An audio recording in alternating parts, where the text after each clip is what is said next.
Illegal immigration is a plague that befalls many countries, and because of this, ICE proceedings have routinely been in the international news cycle, and I have been following this for quite a bit. What I find much more interesting are the debates that follow after a major riot or raid or shooting. And what I pick up most from these debates is that there's often a huge fundamental disconnect, especially when you take someone from the right and someone from the left. You find that there's often this disconnect where they're basing their argument on two different premises. And at the end of this debate, one individual leaves the debate thinking that the other person has not exercised any kind of thinking, or that they are indoctrinated, or that they believe anything that mainstream media tells them. And the other person leaves the debate thinking that that individual is heartless, or has no sense of humanity, or is some kind of Nazi. What really happens is that there is this failure to recognize that they are arguing from two different standpoints. Now, I have learned that it is important to define the terms that are going to be used in a debate, or at least establish the parameters upon which a debate is going to be conducted. And you find this a lot if you watch any of the modern philosophers or deep thinkers such as Alex O'Connor, Joe Foley, or Jordan Peterson. You just have to be careful not to be caught up in this endless cyclical questioning of, okay, but what do you mean by that? Now, back to the main point of this video.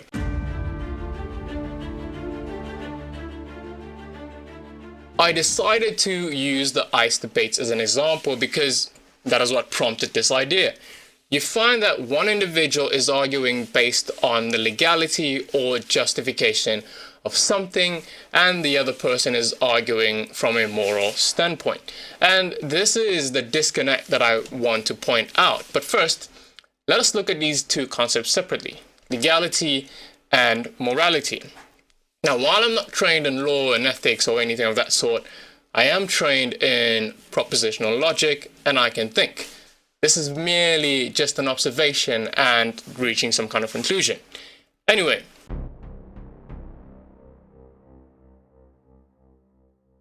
the law has been established as a means to govern the state, as a means to achieve some common good within the state.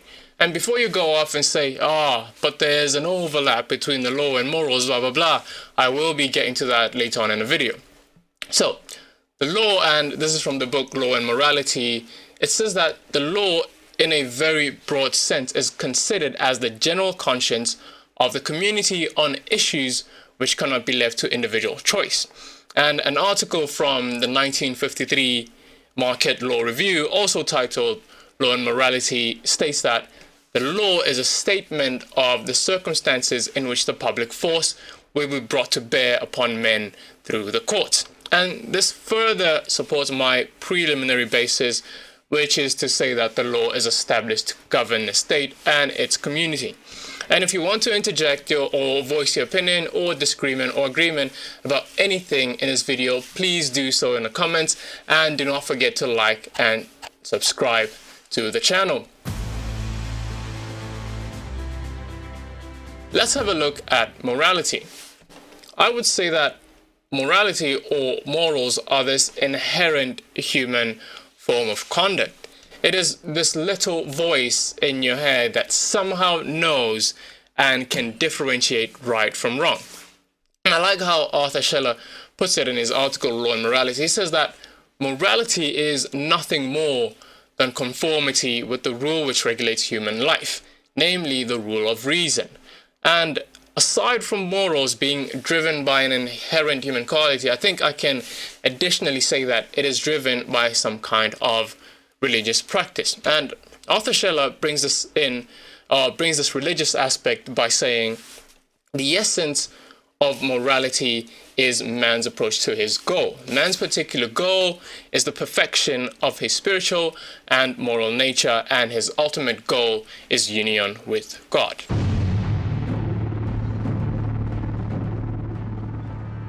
Now, while you can identify these two concepts separately, it is absolutely and utterly incorrect to say that there exists a complete dichotomy between them. Because you can raise the point that morals are a subset of the law, or that there is an intersection between morals and the law, or that morals are the basis upon which the law has been constructed. So the point is that there exists some relationship between morality and legality. But what happens when the law now transcends morality or exists outside of morality? And I will illustrate this with an example. Now, suppose that it is nighttime, you are tucked into your bed, sleeping peacefully, and someone breaks into your home. And the someone poses a violent threat, not only towards you, but to your family as well. And so what do? You try to neutralize the threat. It ends up fatal, and now you have committed murder. Now, morally, you know that it is wrong to commit murder, but legally, in this particular circumstance, you can argue self-defense. It is completely justifiable, and suddenly morals are out of the window. And so with this, the point that I'm trying to make is that real life is messy. It is chaotic, it is not cut and dry, it is not black and white. And so measures or laws have to be put in place to account for that. Which brings me back to my example of the ICE debates. While it is morally wrong to commit murder or deny someone healthcare or to deny someone shelter or deny someone entrance to a particular place, if you went about acquiring these things illegally, then in the face of the law, you have committed a crime. And this might be a hot take, but really whatever happens to you from then on is justifiable in the face of the law. Again, this is based on circumstances. I mean, racial segregation was the law in South Africa not too long ago. I mean, morally, we all know it is wrong to discriminate someone based just on how they look. In the eyes of God, we are, of course, all made the same, but this was legal. It was the law. So, while each party may be right in their own regard, they have to realize that they're arguing based on different premises. And they have to recognize this difference, especially in situations that are not necessarily governed by morals, but more by the law. And I have to point out that people on the right tend to acknowledge and are aware of this difference, and they point it out, whereas people on the left tend to have this tunnel vision. I hope you enjoyed this breakdown. Please do not forget to voice your opinions, disagreements, and agreements in the comments below. And please like the video, subscribe to the channel, and I will see you in the next one.